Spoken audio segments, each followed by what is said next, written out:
Aan die gang en goeiemôre op Woensdag. Good morning. Wednesday, the 14th of September. Isn't that a nice date for a Wednesday? Baie stil vandag buitekant. Daar's nie wind nie, daar's nie koue nie. Die koue soos wat hy gekom het gisteroggend.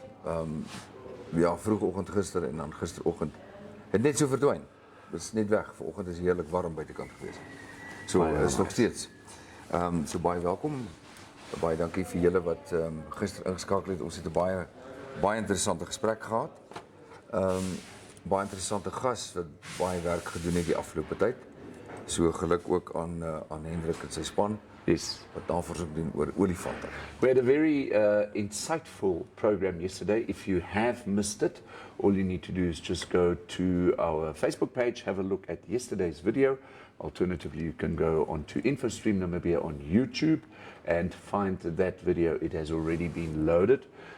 Fascinating program that we've had in terms of Namibian elephants. Ja, ons gaan vandag bietjie ek wil amper sê die WhatsApps oopmaak vir julle om deel te neem aan 'n gesprek wat ek dink redelik kontroversieel is, maar ons gaan eers na die nuus hooftrekke kyk. Ja. En dan sal ons die videoetjie speel en dan gaan ons vir julle vra om julle kommentare te lewer. Daar's baie van hierdie tipe video's op sosiale media. Yes. Maar vanoggend is die oggend wat julle kan saampraat en vir ons julle opinie gee. Julle kan selfs ons skakel, regstreeks skakel op 081 432 8233. Nou die voorkode is +264 81 432 8233. Ek wil net sê dat die opinies van almal wat deelneem is nie noodwendig die opinie van Infostream Namibia nie, maar dit is 'n platform, sosiale media platform waar jy die kans en die geleentheid kry om te sê wat jy dink en dit sal ook so hanteer word van ons kant af. Yes. Maar ons sal so 'n klein bietjie later ons meer daaroor gesels. Kom ons kyk wat sê die koerante. Ja, natuurlik lengte in die woestyn. Gepraat van lengte in die woestyn. Ek wil vanoggend eintlik sê ek wens Esmy Groewe, Toffie Groewe wil vir ons laat weet as hulle deelneem. Sommer in die kommentare gedeelte want ek sou hom graag wil skakel en dat hy vir ons vertel oor die absolute skoonheid van die Weskaap. Nie net Weskaap nie, al die pad reg rondom daar na Struisbaai se kant af van ons noord oor Grenspos. Van noord. Ja, van daar af Kaap se kant toe. Uisterplaat en dan om Struisbaai en dan weer Hermanus toe want hy het dit baie sorgvuldig bestudeer en gereis. En ek wil amper sê as hy nou eerstens vir ons kan sê die skoonheid van en die mooiheid van daai gedeelte. Eweens die skoonheid en die mooiheid van ons Loederitz en sy omgewing wat sy eie blomme pragt het. En mense gaan altyd ons gaan blommetjies kyk. Namakola. Ja. Maar as jy nou regtig waar ook wil blomme kyk, dan moet jy gaan kyk na Loederitz en sy omgewing wat in sy lengtebaadjie geklee is. 'n Plek wat baie mense in Namibië nog glad nie gesien het nie. Ek het al met heelwat mense gepraat. Sê, weet jy wat? Ek wil eendag Loederitz toe gaan. Dit was net nog nooit daar. Have you never been to Loederitz? Nee, ek was al 'n paar keer daar. Okay. Maar wat ek sê, you mean ek praat van Namibiërs. Yes. Okay. Wat sê ek was nog nooit in Loederitz nie. En hier's 'n pragtige foto van Tanya Baze. Baie geluk Tanya se baie mooi foto oor die blommepragt in Loederitz. Voorware plek wat jy moet gaan kuier, veral met sy nuwe lengtebaadjie aan. Yes. Yeah. What we have in the front page of the Namibian today, of course, the 14th of September, politics, and politics. President proposes job interviews for SWAPO candidates. So I've been thinking about this. You know, should your, let's say those that are now standing in line to becoming the president of the party, okay, let's say SWAPO, should these candidates not undergo a really rigorous and very in detail job interview to actually see whether these candidates are in fact competently capable of doing or taking up that position and fulfilling it in the appropriate way. Ek stem heeltemal saam, maar my vraag is wie gaan daardie onderhoude voer? And Want dit all- moet onpartydige partye wees. Correct. And also, for these candidates to be properly advised in what situation they could put themselves in if they were not able to do their job properly and the consequences thereof. Ja. Nee, You know? ek stem heeltemal saam. Executive responsibility, executive risk, that you can be held accountable and possibly even prosecuted if you don't do your job the right way. Wonder hoe doen hulle dit in ander lande, behalwe as daar nou opvolg hiërargie is, Yes. soos in die koninklike geslagte is iets anderster. Right. Maar baie interessante punt daai, want ek sou maar net dink dit moet 'n baie vigorous onderhoud wees deur verskeie partye om te bepaal of hierdie persoon die kriteria 'n soort van daaraan voldoen, al dan nie. Because, I mean, if you were to go for any job interview, Ja. you would go for an interview and other candidates would also be interviewed, and the best candidate, if you like, should get the job, isn't it? Weet jy wat, as jy kyk na die personeelomset van baie maatskappye, dan is dit 'n dank aan een ding, en dit is dat onderhoude verkeerd gevoer was. Oh, yes. Want dit is baie maklik om op Google te gaan en te gaan daarin te tik onderhoude vir sekretaresse finansiëel. Dan kry jy honderde gratis vrae, templates, en dan kies jy een en sê okay, ek gaan dit gebruik in 'n onderhoud. Exactly, because the feeling that, at least that I'm getting, is that quite often people are put into top jobs because of some form of reward, because they've been working in that environment for just so long, they should get the job. Doesn't mean Baie waar. Doesn't mean if you were a good supervisor that you'll automatically be a good manager. Ja. Nee, manager is 'n eie skill. Exactly. Sy eie skills, totaal sy eie skill set. And it doesn't mean if you've been a manager for, let's say, 10 years, that you automatically would become a good, let's say, senior manager or CEO for that matter. And I think there's a thing called, I speak under correction, I will research this now. It's called the Phillips effect, Ja. where candidates who are, let's say, in private organizations, corporate organizations, that apply for other jobs because of, let's say, perhaps they've got a senior management qualification, but they're sitting in a supervisory job, and now they're applying for a senior management position, or much higher position, purely because of their theoretical knowledge. And also, they might not have the necessary skill of that other particular function. Ek weet van baie gevalle waar maatskappye dood eenvoudig iemand wat lank in die maatskappy gewerk het, bevorder het tot bestuurder of hoof van 'n departement. En ja, die ou is baie goed in dit wat hy doen, maar hy het nie 'n greintjie se idee van hoe om met mense te werk nie. Nou dit is natuurlik die begin van die einde vir beide in die maatskappy en vir daai ou se loopbaan. Want 'n tyd lank by 'n maatskappy beteken nie dat jy goed met mense kan werk nie. Right. Beteken dat jy goed is in dit wat jy doen. It's certainly not the Phillips effect, but I will find it. The Phillips effect is inflation and unemployment that have inverse relationships and all that kind of stuff. So, but I will find it, and we'll talk about this in the future sometime. But yes, Ek dink in 'n baie komplekse wêreld van kompetisie, op allerlei vlakke. Ons het nou die dag gepraat van 'n above the line en below the line, waar mense regtig waar maatskappye moet kompeteer net om 'n klein voethold te hê in die mark. Ja. Vergeet mense dat die psigosometrie van die mens baie belangrik is. Met ander woorde, die wyse waarop jy dink en die wyse waarop jy besluite maak. Ja.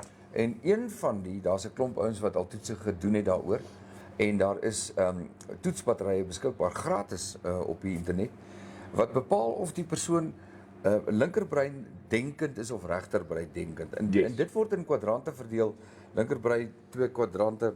Hulle verwys na die geel en die rooi gedeelte van 'n mens se brein. En dit is die kreatiewe en die sosiale aspek. En dan die regterbrein wat gaan oor blou en groen. Die groen gaan oor mense wat tipies werk in 'n span omgewing. En dan die blou kwadrant gaan meer vir die ouens wat die 1 en 1 is 2. Daar is net nie 'n ander antwoord nie. Ja. Maak nie saak hoe jy daarna kyk nie. Hoekom ek daarna verwys is, want daar's ook dan 'n 12-stuk plan waar die kwadrante weer opgedeel word en dan kan dit bepaal dood eenvoudig deur daai toets af te lê of jy wel die aanleg het om met mense verwante dinge te kan werk en of jy eerder daai solitary soort van kunstenaar is of iemand wat gelaat moet word met 'n calculator en sy pen en syfers. En dan is daar, en ek ken 'n paar mense, en ek skielik het daar sommer net name op my opgekom, maar ek weet, Mother Teresa was een van hulle gewees, wat absoluut haar laaste penny sou gee in 'n sosiale bestel, om seker te maak dat mense gelukkig en gesond is. Ja. So dis interessant, hoe meer kompleks ons lewe geraak het, hoe interessanter die wetenskap geword het, om te kan bepaal waar en hoe jy tuis hoort. Ja. Ek dink dit is belangrik dat maatskappye daarop begin let en daarvan gebruik maak om mense bloot te stel, nie net aan 'n eenvoudige onderhoud nie. Want ek weet in baie maatskappye die mense wat die onderhoud voer, is maar die ou wat al die jare die werk gedoen het en nou dink hy deur vir een keer, vir 'n paar sekondes, na iemand te kyk om met hom te praat, kan hy bepaal of daai persoon die werk kan doen of nie. Yeah. I don't think that's Dis the nie way it altyd so works. baie lekker. No. Baie geluk aan ons president, hy's genooi as deel van die Statebond om die koningin se begrafnis by te woon. So dit is uit die lys gehaal van uitgenooides wat dit gaan bywoon. So hy sal ons land verteenwoordig. Ek dink is baie wonderlik. Ek het nog 'n stukkie nuus en dit gaan oor Kraan se poging om Wi-Fi meer beskikbaar te maak. Nou, hulle het 'n ding, 'n fonds begin, hulle praat van die universele toegangsfonds vir 2022-2023 en basies hoekom die fonds in die lewe geroep was, is om te kyk of daar nie 'n manier is waar die Wi-Fi meer toeganklik kan wees vir meer mense. Ek sien teen 'n beter prys in Namibia. Ja. 'n wonderlike idee. Maar daar's geen geld in die fonds nie. Oh, okay. As geen geld in die fonds nie, so daai hele poging van Kraan val nou plat. En nou sê Kraan, hulle gaan kyk of hulle die regering kan nader, of die regering die fonds gaan skep. Nou Kaufee, ek sê vir jou, so waar is hierdie hout is. Die regering sal sê, dis 'n wonderlike idee, kom ons kry die privaat sektor en ons maak hulle deel van hiervan. Yes. So Maar dis nou een ding, Okay. Maar Kraan, gepraat van die privaat sektor, wie gaan die privaat sektor wees? Eienaars van radiostasies, ouens soos Paratus, MTC, Telecom, al daai All the communication companies. Dit gaan nou hulle wees. Maar Kraan het probeer om 1.5% van al die organisasies te hef as deel van hulle inkomste. Met ander woorde, dit wat hulle gemaak het. Okay. Kraan het gesê, ons is die regulator. Ons wil van jou winste vir ons 1.5% Or Wi-Fi to make Wi-Fi more available. Om die fonds en Kraan te befonds. So ultimately, the private sector will pay for it because that 1.5% would just go on top of your bill. Maar toe wil hulle dit wet maak. Hulle wil dit 'n wet maak. Okay. Die So where's the hoger- democracy in that? Die Hooggeregshof het beslis dat die heffing van die 1.5% wat Kraan gehef het op die verskaffers van telekommunikasie se bruto inkomste is onwettig. Yes. Toe het Kraan geappeleer en die hof het gegaan en na die Hooggeregshof toe gegaan en maar in November laas jaar het die Hooggeregshof met die Hoërhof se uitspraak ooreengestem en die heffing is geskraap. Right. So Kraan is terug om weer beplanning te doen en intussen gaan ons maar vir Wi-Fi betaal. But sure, what is more important? Free Wi-Fi or housing? Where should we put our money? And why have all these systems where the consumer at the end of the day has no say at all? And we see it in fuel prices, where the fuel price is just getting levies. We've seen levies left, right, and center, where the consumer has absolutely no say in it. Kyk, hulle het ook bepaal dat 127 radionetwerke se torings opgegradeer moet word en dit moet gedoen word binnekort. Elke toring se opgradering gaan omtrent so 3 miljoen rand kos. Maar sover ek weet betaal die radiostasies vir hulle opgradering en instandhouding van torings. Want Right. as ek vat die radiostasie waar ons betrokke was die instandhouding, die oprigting en die onderhoud en die nagaan van toerusting was vir die pocket of the radio owner. Yes. So ek weet nie, is baie interessant wat aan die gang is. Ek dink Kraan het 'n klomp houtjies in die vuur, Right. en die vure brand hoog. En dit gaan oor die lisensiering van alle elektroniese toerusting wat die land inkom. Moet deur Kraan goedgekeur en dan geplaas word en daar is tariewe aan verbonde. Nou, ek kan nie dink hierdie hoop hooi word groter en daar is nie genoeg virke om te kan skep nie. Yes. So interessant, ons moet maar kyk wat daar gaan gebeur. Net, wat het jy vir ons vandag? Well, in the German newspaper, we're now going to open up a can of worms. Yeah. Let me first just get to the first article over here in the German daily, the Allgemeine Zeitung. And the first one is that the overall comments that are being made is in German, die Bekämpfung der Nashornwilderei muss verstärkt werden. Effectively what they're saying, the fighting of rhino poaching has to be, what do you call it, more enforced, has to get more resources, all that kind of stuff. And they're saying that next week on the 22nd of September, the World Rhino Day will be next week, and the fact that Namibia is currently going through this tremendous poaching problem of rhinos, this will then be at the order of the day. However, at the bottom of this article, in other words, also still on the front page, at the bottom, there is the NCE lehnt Grobler Bericht ab. So maybe I can just give you a little bit of insight in terms of this article. Effectively, John Grobler, who's a very, let's say, shall we call controversial journalist. Ja, hy's 'n uitgesproke joernalis. Specifically online.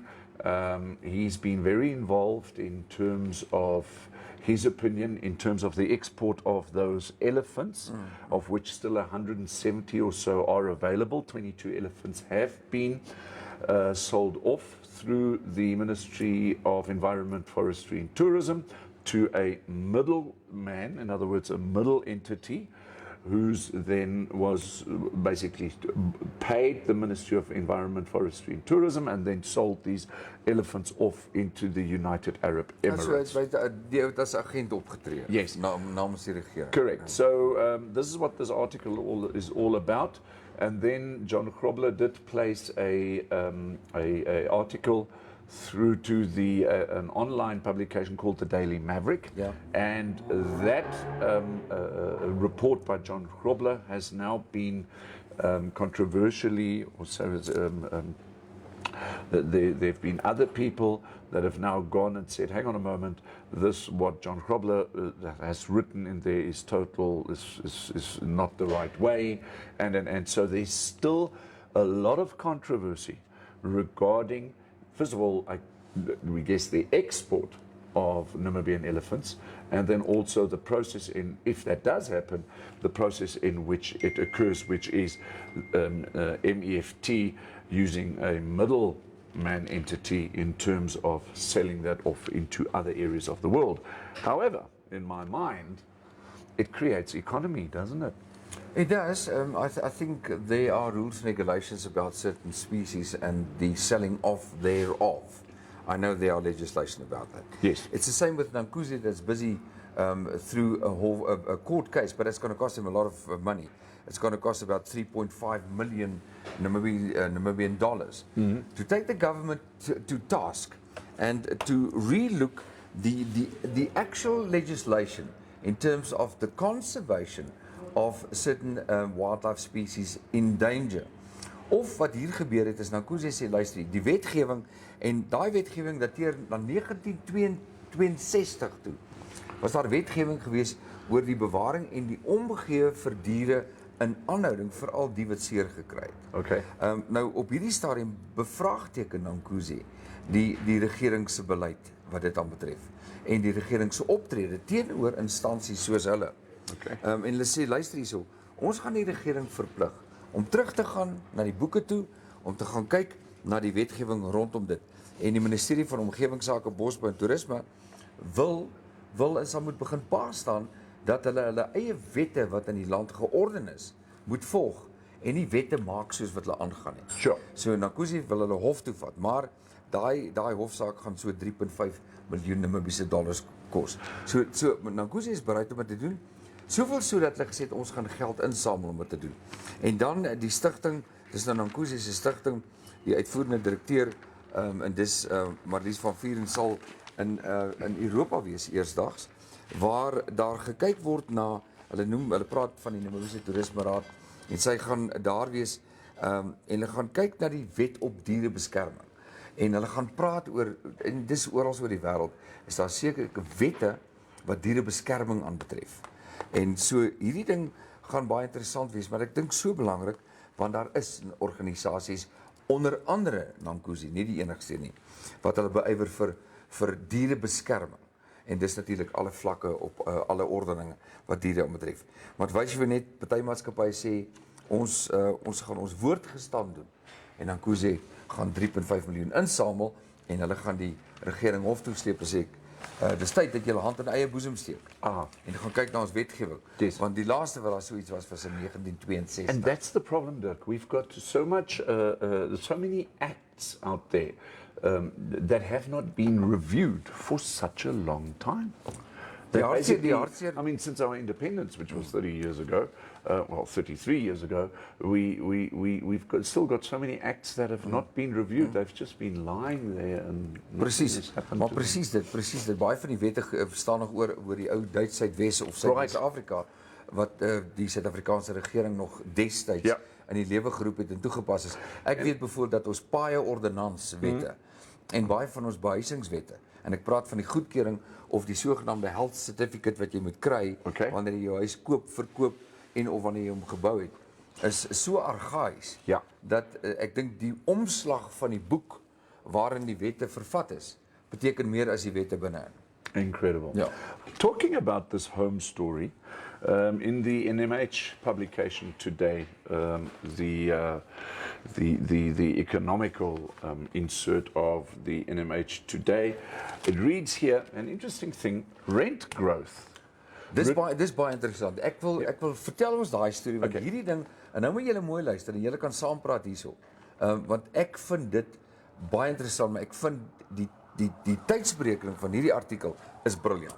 Brilliant. Yeah. So what the front page of the economical section of the NMH publication says today: rent growth retreats into negative territory. The index is contracted by 1.7%, and this is being reported by Frans Usiku, who's First National Bank's market research manager. Yeah. And what it basically says, the headline is: the overall 12 months national weighted average rent came in at 6,964 Namibia dollars at this end of June 2022, from 6,926 recorded over the same period of 2021. What this effectively means is that the First National Bank rental index segments is being reported in terms of a 12-month average year-on-year growth, that for a one-bedroom flat, or make it home, the 12-month average is 3,611 Namibia dollars, which is 0.3% down. Listen to this.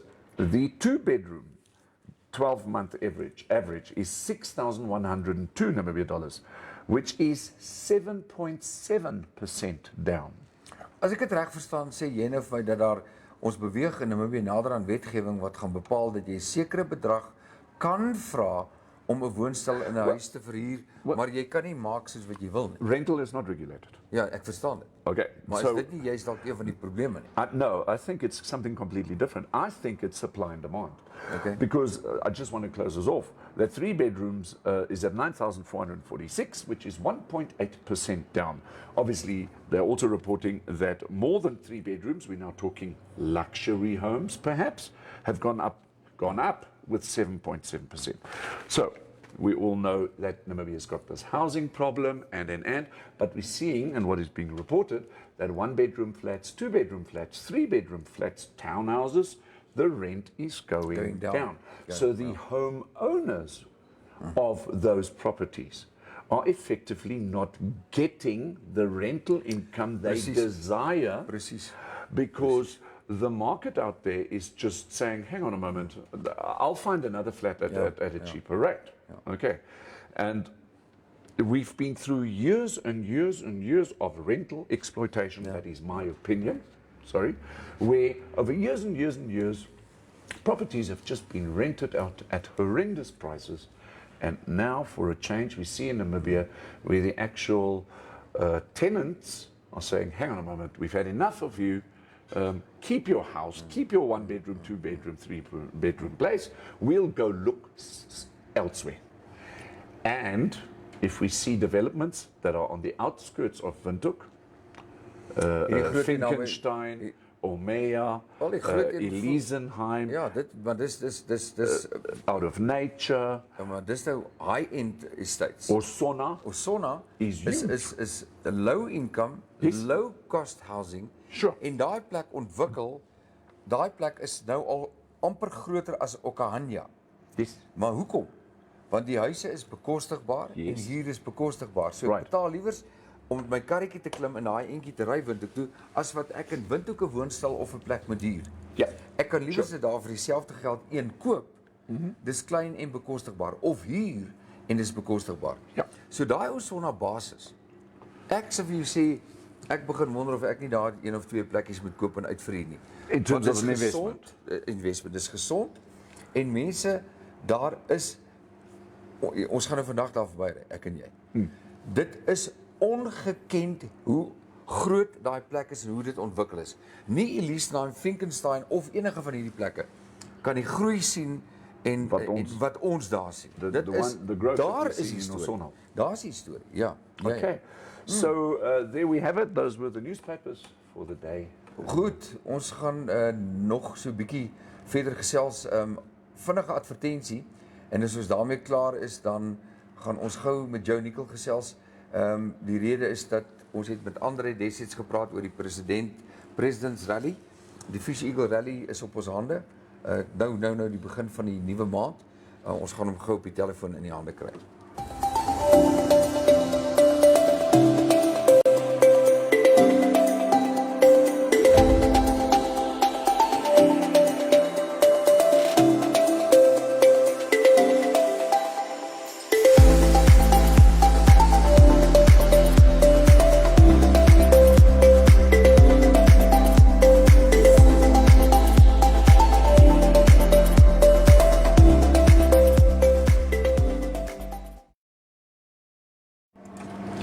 Daar's ons. We are back. Ja, kom ons kyk ons vir Joe in die hande kan kry. Môre Joe, môre hier van my en Kaufeee af. Hoe gaan dit daar by jou? Goed en met julle. Nee, baie lekker. Baie pragtige dag in Windhoek. Hoe lyk die weer by jou by die kus? Man, so 'n bietjie bewolk en winderig soos wat maar is by die kus. Maar nie wind soos wat ons wegwaai nie, net so 'n ligte briesie. Ja. Joe, ons is op die vooraand van die Fish Eagle Rally. Wat gaan plaasvind in Walvis Bay. En ons is nou besig met ons live streaming Infostream Namibia. Ons het heelwat Suid-Afrikaners wat deelneem en kyk. Vertel gou vir ons die Fish Eagle Rally. Hoe lank is die rally al aan die gang en wat beplan julle hierdie jaar daar in Walvis Bay?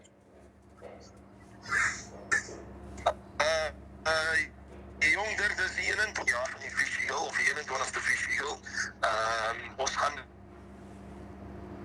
Ons is op dieselfde perseel waar het alle jare was, die laaste 5 jaar by. Ek het my by die swart as 'n kant, dit is by Jan Wilkins self.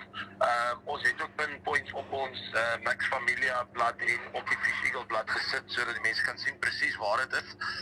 Ons het onder andere live bands soos Just Jack waar daar gaan optree, myself, ek gaan ook daar optree as kontant kroeg, daar gaan 'n mass ride wees die Saterdagoggend, daar gaan kosstalletjies wees, onder andere ander stalletjies, daar gaan biker games gespeel word, daar gaan drags wees die Saterdagoggend, daar gaan 'n Burnout King wees, wat ons gaan kyk wie die beste sy tyre brand.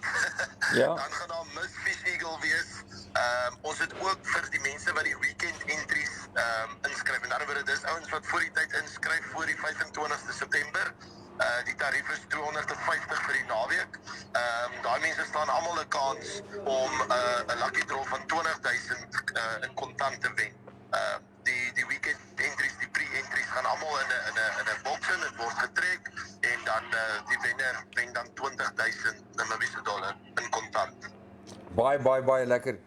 Ja, man, ek is opgewonde. Natuurlik, jy weet as jy praat van Miss Fish Eagle dan is ek al klaar, dis om dat wees, maar julle het nie 'n kompetisie vir ouens met lang baarde soos ek nie.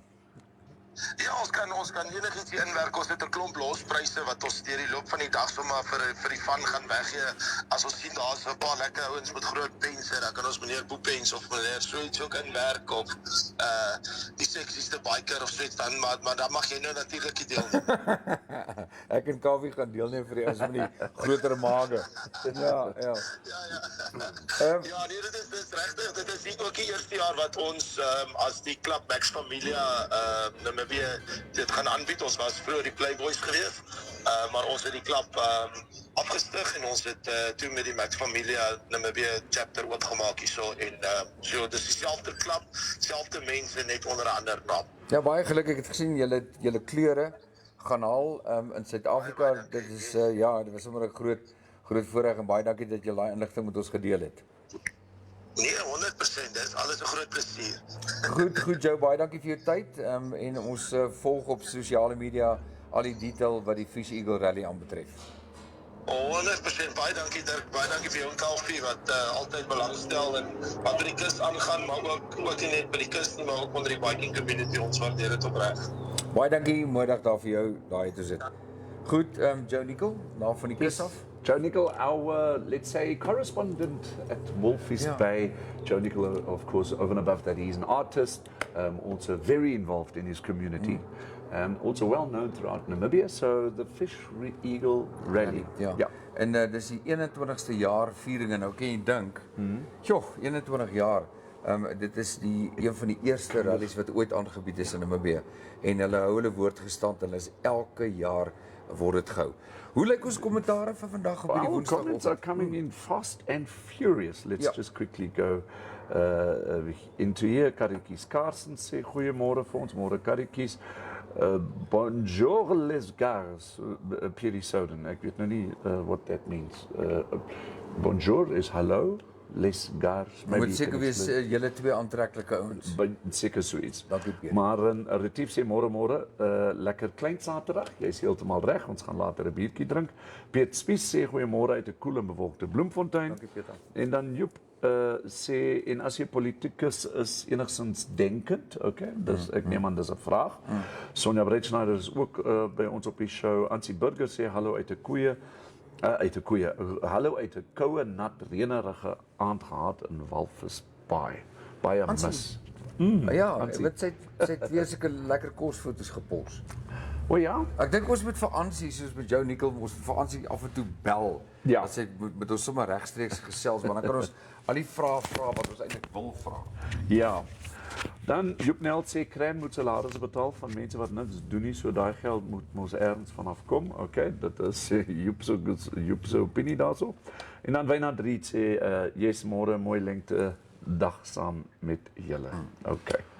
Ons het gesê daar's nou twee goed. Ons het gesê ons gaan vir julle vandag vertel waar ons môre is. Ja. Dit is bevestig in terme van die stories waaroor ons berig, veral hierdie ene in die algemene zaating oor die olifante en die bewaring van olifante, die renosters, my verskoning. Renosters en die renosterdag volgende week. Ek dink ook nou dat ons vir Wynand Riet hier so op die show het vanoggend. Wynand is baie lekker om jou hier te hê. Ja. Wynand Riet, of course, an animal, very knowledgeable about it, an expert when it comes to wild animals. And then, so shall we open up that can of worms that we would? So what we need from you, our viewers out there, your participation. You can call us at the number +26481 432 8233. Send us your comments on that number or comment in the comment section on Facebook on our show. But I think Dirk wants to show you something. In sosiale media was daar nou video's gespeel en ons het gister ons 'n kenner van olifante hier gehad, Hendrik. Himba wat sy hele lewe lank en sy pa se lewe spandeer het en die gedragspatrone van olifante bestudeer het. En ons het gister vir hom gevra, nou wat doen jy as olifante naby jou is, nou of as jy nou in hulle territory is, want dit is presies wat dit is. Hulle kom nie in ons sê, ek het nog nooit gehoor van iemand wat sê 'n olifant het in my voorhuis gestap nie. Okay, Nog nie. Maar ek weet van duisende gevalle waar ons in hulle voorhuis gaan stap het. right. En dan toegegee het of voorgegee het, ons kan hulle beheer soos ons wil. Hierdie video En ek sê weer dat die opinies en dit wat die uitsprake wat gemaak is op sosiale media platforms en verskeie van hulle het nou regtig waar 'n storm geword. Ek gaan die video vir julle wys. En dan sal ek en Kaufeee die vrae vra wat ons graag wil vra. Maar kom ons kyk eers na die video en dan gesels ons daarna. Nou Kaufeee, die klank is daar. Maar hierdie is nou mense wat dit lyk soos die Oegap-rivier. As ek so moet kyk. Is this in Namibia? Ek kan nie dit bevestig nie, maar as jy weet omdat ek al in die Oegap gery het en tussen olifante was, lyk dit so. Maar ongeag waar dit is, hierdie gaan oor olifante en dan die gidse en toeriste. So let's just see what happens here.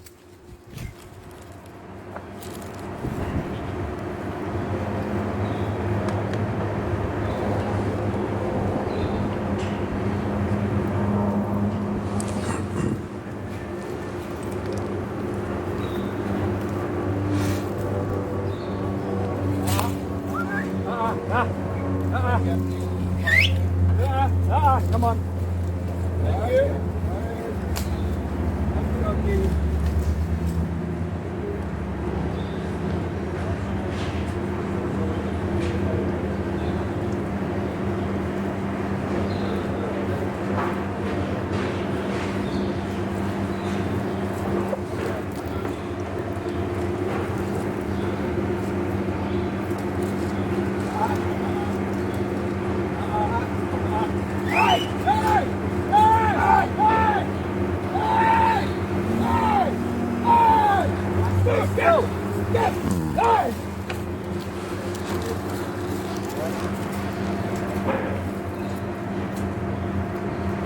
Well done for not shooting, boys.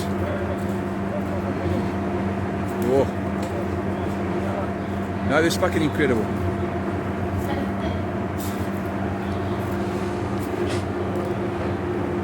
I'm glad you... Yeah, well done, boys. Well done, boys. Kaufeee, daar het ons dit. Ja. Ek is nie 'n kenner nie en daarom gaan ons die vrae vra wat ons vra. Ons het gister na Hendrik geluister en hy het gesê 'n paar goed gesê en ek onthou hy het gesê ek gaan dit 'n nommer gee. Okay. Die eerste ding wat hy gesê het is dat olifante is hulle kan baie goed hoor en hulle kan baie goed ruik. Hulle is baie bewus van hulle omgewing. So they can hear well, they can smell well. Smell well. En die tweede ding is hulle is baie nuuskierig, maar hulle is baie nuuskierig omdat dit gaan oor hulle gedragspatroon. Okay. Met ander woorde, hulle wil kyk, ons het die voorbeeld gehad van 'n kar. Beweeg die kar, beweeg die voertuig en die rede wat hy aangevoer het is is dit vir hulle 'n gevaar of nie. Okay. En dan die ander ding is die kwessie dat olifantkoeie by uitstek, en dis wêreldbekend, Right. sal absoluut die Titanic stormloop om die babas te beskerm. Aha. Nou in hierdie video kan 'n mens baie duidelik sien dat daar heelwat kleintjies is. Sure. It's a big Dis 'n groep, ja, big a group. herd, nee? En wat hier gebeur is die mammas is om die kleintjies die hele tyd. En op 'n stadium kan 'n mens sien dat van die olifante breek weg en kom oor die duin, oor die sand of die rivier loop of wal. En nou is my gewaarwording 'n paar goed. Lank voordat die toeriste en dan die twee gidse, jagters, ek weet nie wat hulle is nie, die olifante gesien het of gehoor het, was die olifante al bewus van hulle. Die tweede ding is, die groter groep het weggestuur en afgegaan in die rivierloop.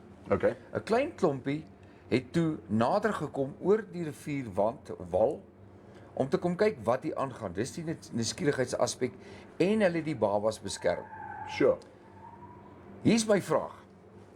Die geskreeu van die gidse en die wegwysing asof olifante Engels of Afrikaans of Duits of enige taal verstaan, was my baie interessant. En hoe meer die olifante nader gekom het, hoe meer het hulle geskreeu. Die vraag wat ek het, en ek wil hê julle moet dit antwoord, as daardie twee gidse en die besoekers doodeenvoudig doodstil gestaan het en niks gedoen het nie, by die bome gehou het, sou dit nie beter wees as om die olifante te ontseën nie, want hulle is duidelik ontseën nie en het weggehardloop en nie gestap nie. En Hendrik het ook gister gesê dat olifante is baie sensitief. En wat hier gebeur het is, hulle is verskreeu en hulle is ontseën nie en die een het toe besluit om 'n aanval te loods. Wat dink julle is die optrede? Want in die media word berig dat hierdie twee is helde en moet as helde beskou word en dat alle toerorganisasies voortaan hierdie maatskappy moet gebruik omdat hierdie ouens weet wat hulle doen. Wat is julle opinie?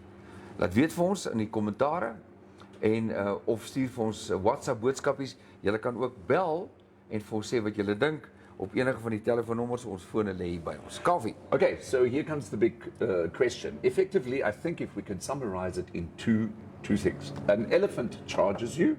Should you, like we heard yesterday from Hendrik, remain in a calm and quiet position? In other words, you know, don't make any noises, don't run away. The elephant is anyway quicker than you are. So stay in a very calm and silent position? Or do you react and then, for that matter, start screaming, holding up a big, what do you call it, a piece of wood, perhaps, you know, that makes you seem taller than what you really are? Stop screaming and shouting because the elephants could hear you miles away, already smell you. So what is the best defense action, in your opinion, when it comes to a charging elephant? Please let us have your opinions. What is yours? Weet jy, Kaufee, al wat ek sê is dat daai groot boom waar daai ons gestaan het. Die ou heel bo in die boom se ek. Oh right, okay. Verseker. Ek gaan nie opinie gee nie want ek het al beide kante van die muntstuk beleef. Die een was toe ons in Zimbabwe was. Okay. In 'n park het ons gaan stap en die game ranger wat saam met ons gestap het, ons het so 'n pad gevolg na 'n kloof toe. En ons het olifante gekry en hy het doodstil gaan staan. En hy het nog 'n ou R1 geweer gehad. Wow. En hy het so op die leema gesien, het hy net so geklap. Ja. Jy weet, en die olifant het vasgesteek en omgedraai en weggestap. Right. In die oegap waar ons gery het ons op olifante afgekom, maar ons het besluit om te gee pad voordat hulle na ons toe kom. Yes. Dan is hier 'n ander videoetjie op sosiale media wat jy kan sien, dis nie 'n jagter nie. Dit is 'n guide wat stap met 'n ou, hy's heel waarskynlik 'n besoeker aan die land en hulle stap in 'n rivier loop af. In die volgende oomblik is daar 'n olifant wat op hulle afstorm. En al wat die guide gaan doen het en die ou langs hom, hulle het doodstil gestaan, nie 'n woord gesê nie. Hulle het nie geroer nie, absoluut nie geroer nie. Right. En die olifant het die mock charge gedoen en gestop en vir hulle gekyk en omgedraai en rustig weggestap. Okay. So dis die ander een. Maar jy het op National Geographic iets gesien. Over and above that, we've had deaths in Namibia, human deaths, by elephants that have trampled on people, rolled over cars, that kind of thing. So Namibia is not new to vicious elephant attacks. However, and I will post this link just now in the comments section, on YouTube, the National Geographic, mind you, has reported, and they put this video up already in April 10, 2013, in the African rainforest of the Congo, conservationist Mike Fay is charged by a 3-ton elephant. You can go and check it out a little bit later. What does Mike do to keep himself out of harm's way? So clearly in this video, and the link is coming up there it is for all of you, you can see that Mike Fay is more leaning towards make the noise, chase the elephant away, scream, and all that. However, Wynand Reed has also just said he sent us a voice note. Hierso ek kan hom So geluister. perhaps we can put Kom ons hoor Wynand's gou wat sê hy. Môre Dirk, môre Hannes. Ek het na die video 'n paar keer gekyk. Die olifante wat oor die wal gekom het, as daai twee gidse nie geraas gemaak het nie. En daai olifant het en noem dit nou maar daai groep mense vasgestap. Is ek amper seker daarvan sou daar lewensverlies gewees het. Wat ook hier gebeur is baie interessant. Julle weet seker van die hiërargie van 'n trop olifante. Ek dink, of nie, ek kan amper bevestig dat die olifant wat die mock charge, hulle noem dit 'n mock charge, uitgeoefen het op die twee gidse, sou heel moontlik die materiaal gewees het. En sy het saam met die ouer trop oor die wal gekom en ek dink die toeriste of die gidse en die olifante was albei baie verbaas om te sien hoe naby hulle aan mekaar is. Een ding wat ons ook net moet onthou is dat dit wat jy kan nie die afstand, hoe ver die olifante van die mense af is op 'n video, op daai video kan jy dit nie regtig waar, kom ons sê, presies skat nie, maar ek dink die olifante was baie nader as wat die video dit wil amper vertoon. So ek dink nie die toeriste, die gidse was verkeerd nie. As daai olifante oor daai wal gekom het, die toeriste en die gidse stil gebly het en daai olifante tussen daai mense in beweeg het en daar iemand dan, kom ons sê, half gepaniek, sou daar definitief lewensverlies gewees het. Dat die olifante verwiller is en geskrik het en weggehardloop het, dit is so. Maar ten minste is nie die olifant of die mense seer gekry nie. So ek dink nie hulle het verkeerd opgetree in daai opsig nie. Daai dit van Wynand, baie dankie Wynand. Dis Thank you, Wynand. 'n baie insiggewende soort van oorsig. En ek waardeer dit. Ek hoor presies wat hy sê want dis mos nou altyd die beste stuurman staan aan wal. Jy weet want hoe kan 'n mens nou bepaal wat presies daar gebeur het in die distansie? Al wat ek sê is die ou daar bo in die boom is ek. The other thing is as well, one has to go and also consider the human aspect of this. Yeah. I hear what Hendrik is saying, okay? And let's say I were to apply that what Hendrik is saying by keeping quiet and standing. If that is in my mind, that's one thing. But once you are in that situation, elephant, lion, leopard, whatever it may be, there's only two things that can happen psychologically, and we all know about fight and flight responses. And to be quite honest, I don't know about you guys, but never mind you being in the top of the tree, I would definitely need a change of underwear. I would react, I would scream, I would run, and that is just would be my human response. In hindsight, people might say, oh yeah, Kaufeee didn't behave properly in that situation. He should have, could have, would have. You know, hindsight is always an exact science. But yeah, interesting thing. I don't know what is the right thing. Ons gaan laat julle kommentare inkom en laat weet vir ons. Ek weet net Kaufeee dat daar 'n paar diere op aarde is. Yes. Wat jy maar kan probeer om weg te hardloop. In die eerste plek testosteroon. Mense sê ja, jy hardloop en jy spring oor 'n hek. Maar kan jy ook een ding vertel, baie mense vries net want hulle kan nie anders nie. Okay. Nou praat ons van seekoeie wat vir jou gaan inhaal van agteraf. Hippos. Ja, en dan dit jou gunsteling dier. Ja. En dan natuurlik ook olifante en 'n klompie ander. Buffels byvoorbeeld, renosters. En dan natuurlik my gunsteling dier wat jy maar kan probeer weghardloop en dit is die swart mamba. Oh right. Ja. Nou as hy nou vasgekeer word, hulle sê dieselfde met slange. Gaan staan doodstil en moenie roer nie. My broer. Ek weet nie of dit so maklik is nie, want tussentyd ons hoor van julle hier op die kommentare of skakel vir ons. Baie dankie Wynand. Sure. Ons vat nog 'n advertensiebreek. FJ Logistics. We do road freight, mostly from our neighboring countries. We do air freight, from all over the world. And we even do ocean freight, for those not so easy cargoes. Most of all, we guarantee to always deliver on time. FJ Logistics. Give us a call today.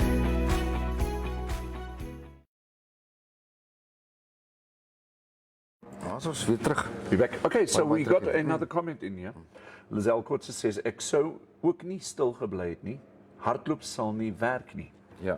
But the power of the internet and Google, if you go and look at WikiHow, giving you a couple of tips, they are referring to recognize that the elephant's ears are pinned back, it's about to charge. So as we oor 'n agterlê.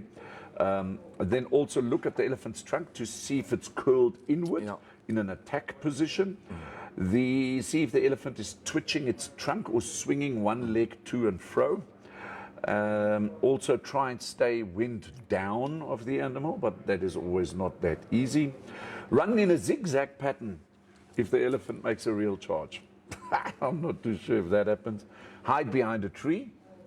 Here's your favorite. Hide in a tree. Ja. Now we all know what elephants do to trees. Te bome ja. Maar ten minste is daar dan 'n bietjie soort van 'n tydverdryf vir die olifant. Terwyl die boom omstoot, gee dit my kans om af te spring aan die ander kant en by my kar te kom of iewers by 'n ander boom. Hop into a narrow ditch. Ja. When the elephant reaches you, throw a decoy object, your hat. Throw your hat and scream. Resort of making a noise if the elephant isn't distracted by a decoy. Ja. That is what the Ja, is internet is interessant. saying. Vicky, how? Ja, ons sê maar net, en dit gaan maar net, weet jy, ek het so ontsettende respek vir die natuur. Yes. Dat ek vind dit altyd baie interessant as daar soveel mense is wat weet dit te vertel. Dat ek het nou na Afrika toe gekom. En met 'n stok, soos Moses van ouds, het ek in die woud ingestap, iewers in die bos in Botswana, en ek gaan nou tussen die leeu's lewe. Yes. Ek cringe. Ek cringe. Ek word nie kwaad nie, ek word woedend. Dan wil ek my eie gedaante verander in 'n olifant. En dan wil ek vir daai ou gaan kuier en hom plat stap. Want wie is die sulkes om te glo dat hulle 'n godheid is oor die diereryk? Sure.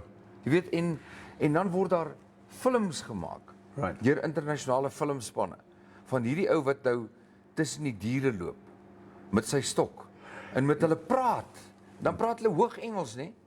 Of Amerikaans. Maar dis Afrika olifante, dis nie Indiese olifante nie. Dan praat hulle met hulle. I've got the same arrangement with sharks and crocodiles. I don't swim in their waters and they don't come into my pub. Presies, maar dis wat ek jou vra. Put that already in writing amongst each other. Ja, ons het al 'n paar keer het ons seekoeie gesien wat in swembaddens beland het, maar daardie swembaddens was neffens 'n rivier gebou. Jy weet, en natuurlik kan hy kom swem. Ja. Jy weet, as jy daar instuk, welkom die ding, want jy's dan daar op sy voorstoel. And always remember, it's still a wild animal. Ja, nee, verseker. Ons gaan vir julle nou vertel waar ons gaan wees môreoggend. Ja. Vintage Bar and Grill.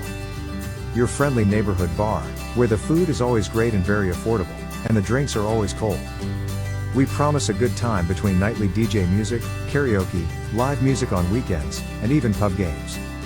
We have fantastic braai facilities, ample seating, and more than enough secure parking. So pop in at Vintage Bar and Grill at Jerk Sky Park in Olympia. Vintage Bar and Grill. Always a good time. Aeroplane. Vliegtuig is oor. Yes. Vliegtuig is oor. Little Saturday, Dis Wednesday. Saterdag, baie dankie aan die nasionale lugredery of die privaat redery, want ek hulle vlieg Woensdae hier oor. Okay. Gewoonlik gaan dit deur aan die ander kant van my, maar ek sien deesdae kom hulle hier oor. Nou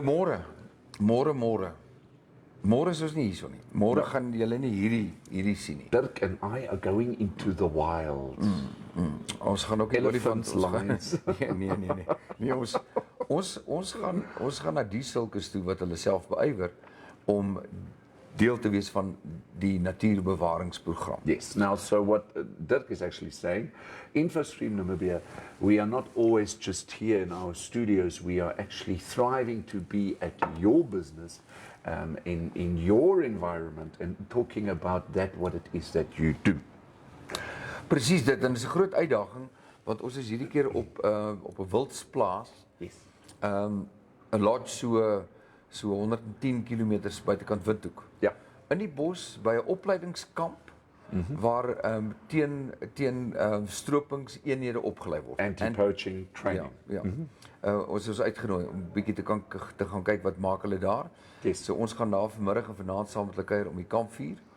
En Joep Nel sal aan jou dink, onder andere, en daar's 'n paar ander Wynandriet, ek wens jy was daar gewees, en 'n klompie van ons ander gaste. Maar nou ja, volgende keer as ons weer so iets tackle, dan kan ons dalk 'n kompetisie loods waar 'n gelukkige kyker of 'n deelnemer dalk so 'n trippie saam met ons kan gaan doen. Or maybe get a weekend at the resort or something like that. So ons gaan nou soontoe en dan môreoggend gaan, as alles goed gaan, nou hierdie Kaufeee het 'n pragtige werkstuk geskryf oor hoe ons nie verantwoordelikheid kan neem vir sekere goed nie, onder andere byvoorbeeld tegniese probleme, ontvangs en so meer. Ons gaan ons bes probeer om van daar af uit te saai. Yes. Maar weer eens gesê, gegee die daarstelling van Wi-Fi of 'n netwerk waar ons ontvangs gaan kry. Ja. Ja. As ons dit nie reg kry nie, gaan ons backup team hierso, hulle is vanoggend hier uit. Ek weet nie waarna toe hulle is nie. Gaan ons vra om maar ietsie te laai, maar ons gaan wel eens waar probeer om van daar af regstreeks uit te saai. If it doesn't work, we will still come back with the informative, educative and entertaining content that you deserve and desire. Of ten minste dan 'n paar opnames doen vanmiddag of vanaand om die kampvuur. Ja. En dan kan ons dit as ons gaan ons dit live vir môreoggend vir die uitsending. Maar dit gaan lekker wees om daar te gaan kuier. Dankie aan Salmon Vermaak wat dit moontlik maak vir ons. En natuurlik Mount Etchu.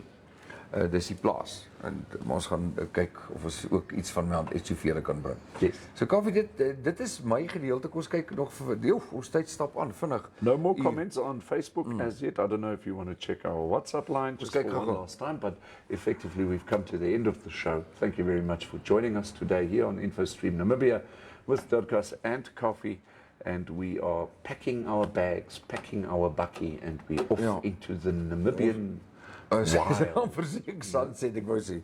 Oeps, dis nou eers die afweer, maar kom sê gou eers dankie vir Warta.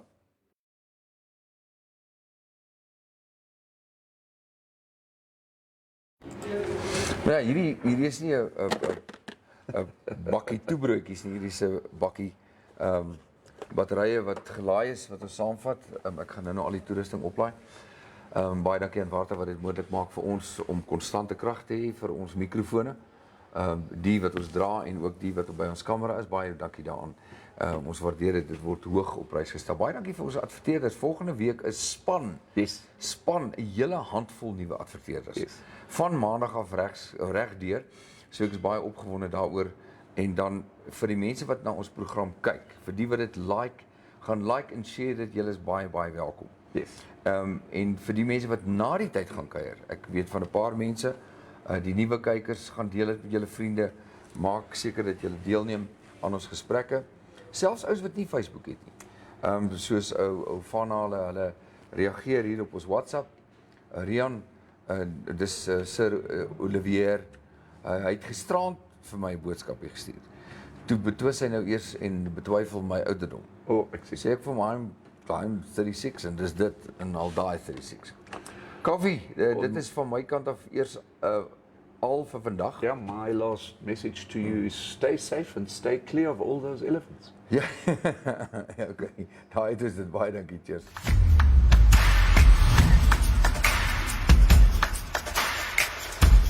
Thank you so much for watching. Remember, we're on YouTube, we're on Facebook, and you can also WhatsApp us. Please do us a favor and like this video, share it, and subscribe to our channel. Don't forget to click on the bell icon, so you can get an update when new videos are uploaded. Thanks for now, hope to see you next time.